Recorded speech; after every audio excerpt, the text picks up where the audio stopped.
When I think about Vanguard, I am a big fan of Vanguard, and that is because statistically right now across all regions, 1 out of 10 games is a scripter above Masters Plus. In some regions, it is 1 out of 4 games. There's 2 things I hate in games. It is pay to win, because people with a bigger wallet will have a bigger advantage, and it is cheating. I hate having an unfair advantage in a game. That's what drew me to League in the first place, is that there's no pay to win system, that there is no cheating. There was a grind system, like you had to get your rune pages in the past. Like the more you played, the more rune pages you had. It was a bit easier to get champions, but it worked different. I don't remember exactly how it worked anymore. Like you would get blue essence after every game, I think. Not like the way it is right now. But like with so many cheaters right now, I really dislike how the game currently works. Vanguard sucks mainly because it has to be run 24/7 on your PC. If you quit it, you need to restart PC and only then can you play League again. Okay, that does suck though. Olaf and Kale. So this is Olaf top, Kale mid. So I want to play something that can sidelight against either of these champions. They have Jarvan jungle, so I also want to be able to avoid Jarvan ganks. Champion that comes to mind is Jace, for example, into Olaf and Kale. Fiora is not bad. Fiora. Jace. Let's play a game of Jace. If you don't know how Phase Rush works, right? Very important. Pay attention. Phase Rush gives slow resistance. Playing resistance Jace. If you get slow resistance, things that would normally slow you don't slow you. That is exhaust. That is Olaf Q. Nothing can slow you. Every move you made, I was watching you. So when you run Phase Rush into Olaf, you can go into him with melee range and then run away. The only engage, I mean, they do have some engage in the Jarvan, and then it's Ashfield Blitzcrank hook, right? But these are kind of like okay to dodge. So they don't have that much threat onto me, and I'm able to sideline pretty easily here. Now, in terms of item build path, I'm pretty sure people will go Eclipse, Mana Mune, Sorrel just on Jace now. And so that's the build that I will go. When you have Phase Rush, hitting an enemy champion with 3 attacks or abilities, separate abilities, within 4 seconds grants 15 to 40% movement speed based on level. So depending on the level that you are, you get more percentage movement speed. But you also get 75% slow resistance, and that what makes it so important against any champion that has slows. Now, Phase Rush is an extremely weak early game rune. It scales with levels, and movement speed is a very useless stat in the early game, right? And it's conditional as well. It's a pretty useless stat. But the later you go in the game, the better it gets. How can I use fundamentals as a synced OTP? Well, as a synced OTP, I don't think you're doing anything. You're just being like piggy that is proxying. You're not playing the game the way it's intended to be played, right? That's literally synced design. You play the game weird. Only when you proc Phase Rush, you get the slow resistance. All right, so Jarvan, look at this, okay? This is extremely important. You see Viego starting red buff. What does that mean, guys? That means Viego's pathing into bot. We don't see Jarvan starting here. What does that mean? Jarvan is pathing towards top. So I'm weak-sided. Now what does that mean? I want to get pushed in. Why? Because I don't want to get early ganked by the Jarvan. I don't want my wave to be here and then Jarvan comes into top side. I should let myself get pushed in here. Even though I could look for priority, I don't want it this game. Does that make sense? I am playing my waves around the junglers, not around my matchup. That is one of the most important fundamentals. Phase Rush and run away. See? Oh, well, he didn't miss it even. And I want this wave to push into me, guys. Jarvan is doing a level 2 gank bolt. Very interesting.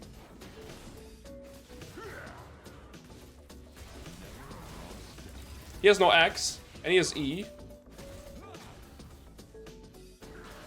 His X is gone again. Viego's looking for a level 3 top gank. Because of the weird pathing that the Olaf did, or that the Jarvan did as well.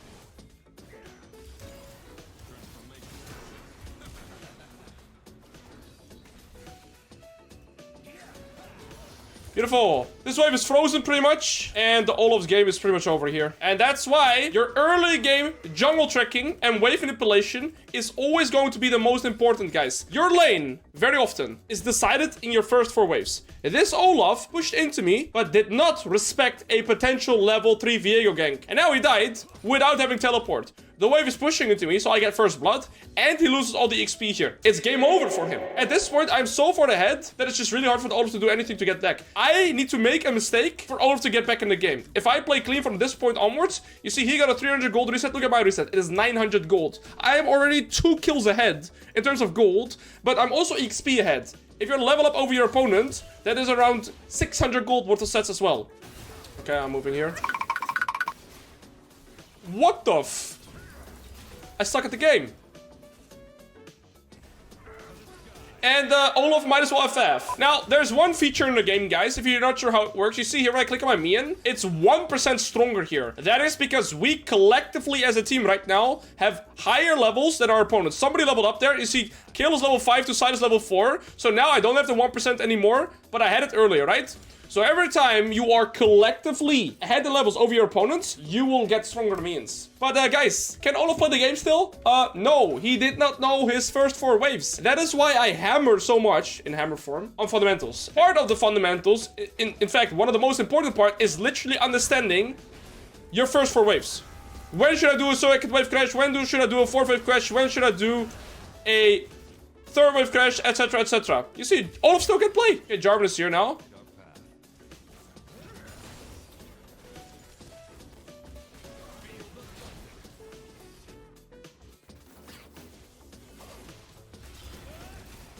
Playable, right, guys? Hey, guys, first 4 waves, huh? First 4 waves, huh? Yeah. Get him, bro. Go get him, bro. First waves gaming. Hey, Olaf, hey. We're chilling here, bro. Olaf not doing a second wave crash here cost him the game. If Olaf did a second wave crash, none of this would have happened. In fact, if Jarvan was doing a normal gank to top and he would have done a second wave crash, the wave would have bounced back into him, forcing me to walk up for last hits. But this Olaf is a master player, does not have these core fundamentals. Now imagine you would. You have a massive knowledge gap over your opponents. Every game will be easier. Now this is a severe, extreme example because Viego also punished it perfectly.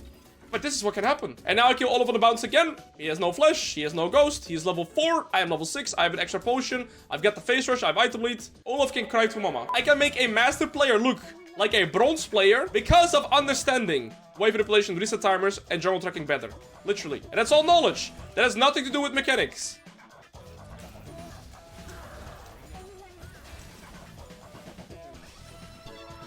Yeah. No more counterplay for him, guys. The game is over. Well, that was the first mechanical thing I had to do this game. So, guys, this Olaf, right? Regardless of how good he is mechanically, as a master top laners, couldn't even play lane against me. Uh-oh. He ghosted back to lane. Now, another thing to notice here, guys. You see how he spent 1,500 gold? 0 gold towards his first item. I'm about to get my first item in 300 gold. I can just proc face rush, though. Look at this. So he thinks he can kill me, and I just proc face rush and I get slow resistance. He doesn't slow me. That's why you go face rush. Want to learn all those fundamentals? Exclamation mark course. Shameless plug. I'll do it. But I'm telling you guys, it will massively increase your consistency. I'm gonna put my potion an extra point in W. And the moving condition is probably their bot lane. My bot is severely behind, right? Oh, my mamma mia, pizzeria. It's applicable to every champion. So even a Zac top lane player can learn from what I teach on Riven. Because it's fundamentals. You use it on every champion, every game.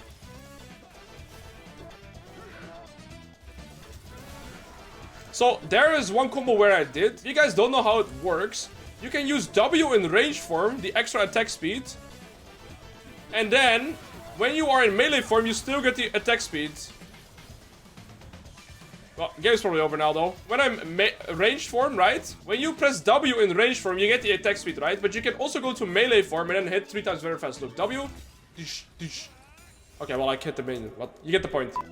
Face rush proc here. So I'm not slowed. Look, I just walk away. That is why, guys, I don't teach how to play from behind. I teach how to not fall behind. Waiting for the face rush and then he's dead. I don't even need it, I think. I hit these. He's in my head now. It's time to die, Olaf. Now I'm mad, actually. Oh, okay. Yeah, come here, pig. Come here, bitch. No! Run! Let's go! Let's go! Run! No face rush! Mama! Das ist nicht gut. That's their win condition, guys. We gotta be careful. Okay, he's level 11. Actually, let's not flip it. I'm gonna flip it.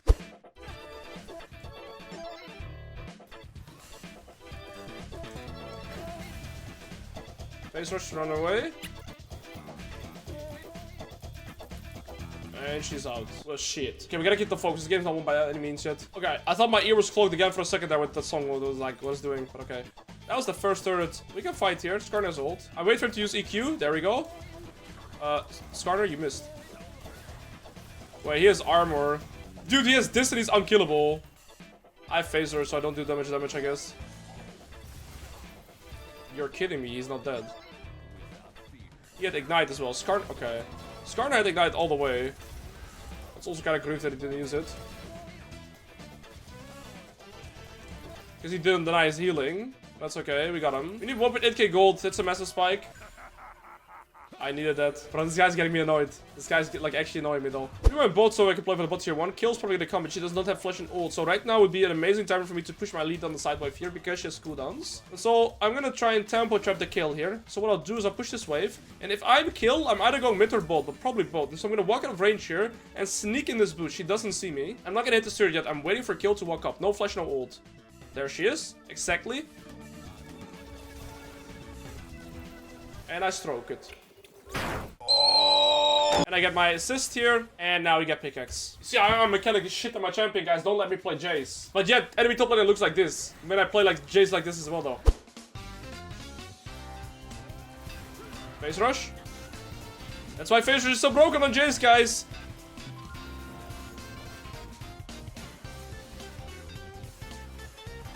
Nine. Mamma mia! I had 3 times to kill now. We're losing this game.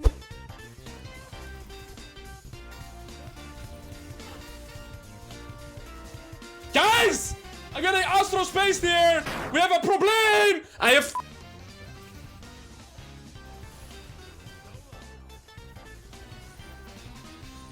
She has a full Zhonya's.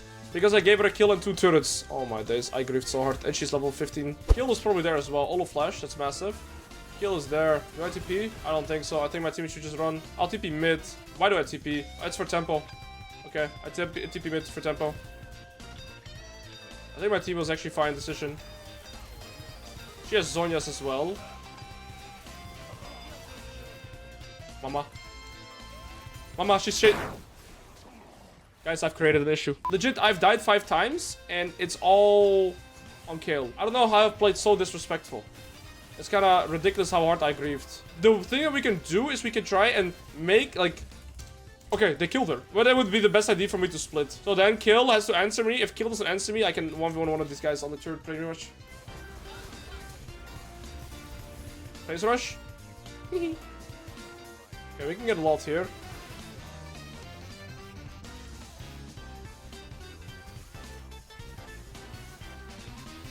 Kill TP'd. Oh!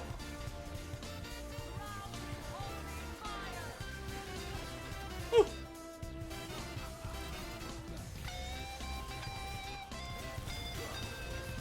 Okay, I think we end here. They're too low HP.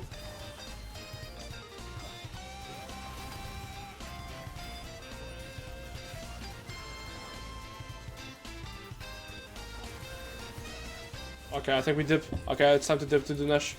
Okay, solid, solid, solid. Man, oh man, did I grieve this mid-game. Holy moly. I had perfect fundamentals, but disgusting mid-game. Edge of Night's gonna be amazing against the Blitzhook and the Ashe ult, so now I'm like infinitely safer. And now we just siege top with me, and now it's like we should be able to close out the game. Skarner's in base, but the rest is staying. Don't ask where my Q went. It went towards the Blitzcrank. I tried to hit the Blitzcrank, right? You guys just wouldn't understand, okay? That all of his... I don't know. I feel bad for the kill though. That guy played so well. Oh.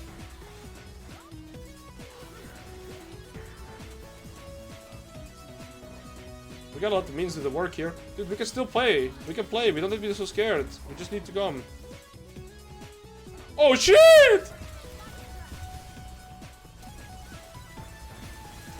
Yes! Yes! Yes! Yes! Alright, let's give this guy the penta. Pienta. It's Pienta killer. Don't kill me though. GG. He goes noob team. What a crazy frog.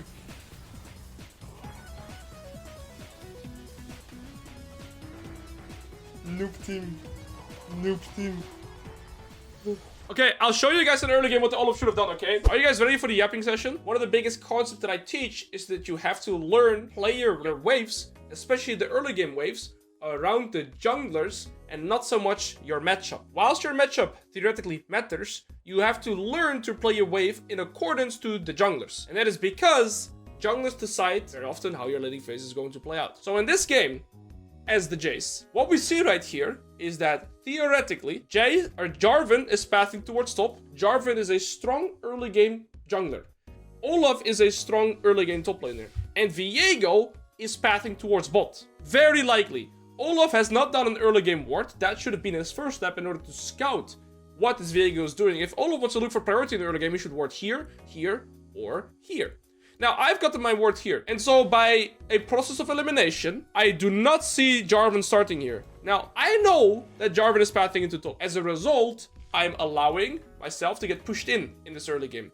Because the problem that I can run into, if I push the wave towards the Olaf, is he can try and contest it. He is a strong early game champion. I'm not able to brute force a second wave crash, is that I can be stuck here. Jarvan comes behind me, game over. So, I need to let myself get pushed in, because I cannot consistently do an early game crash, and then I would open myself up to potential jungle ganks by the Jarvan. So you see here again, this is what I mean with you learn to play your waves around the junglers in the early game. What the Olaf should do is he has the option to take the priority in this matchup, even though he's melee into ranged. He's Olaf, I'm playing Jace with Phase Rush.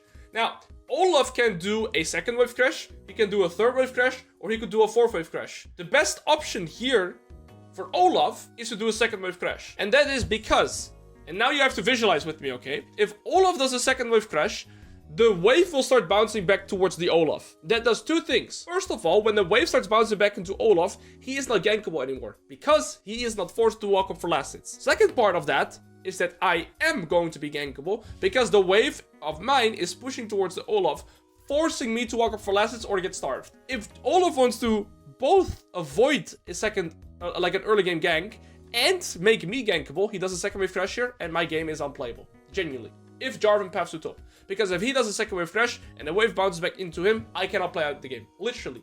I'm weak-sided, I'm playing 2v1, my game is over. This is what a challenger Olaf would do to me here. Does that make sense? Look what the Olaf does. He does a early game, very slow push, which is a mistake. Now, even though it doesn't look like Olaf is making any mistakes here, right? He doesn't really make any mistakes here. Well, he trades some health here. He did not do a second wave crash now. Jarvan ends up doing a level 2 gank bot. We can't account for that. But you see here, Olaf is slow pushing the wave into me. I'm never in trouble. And now also, he wastes his cooldown in my face. So he also takes a very negative HP trade. That, of course, is a mistake by default. But you see here, now I'm completely fine. Even if Jarvan was pathing to the top here, there would never be any issues with here.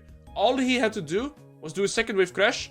Jarvan would reset here, come into top side, Viego would go into bot side, and I cannot play out unless I get this wave in before the Jarvan gets top. Does that make sense? Jungle tracking, wave manipulation, reset timers.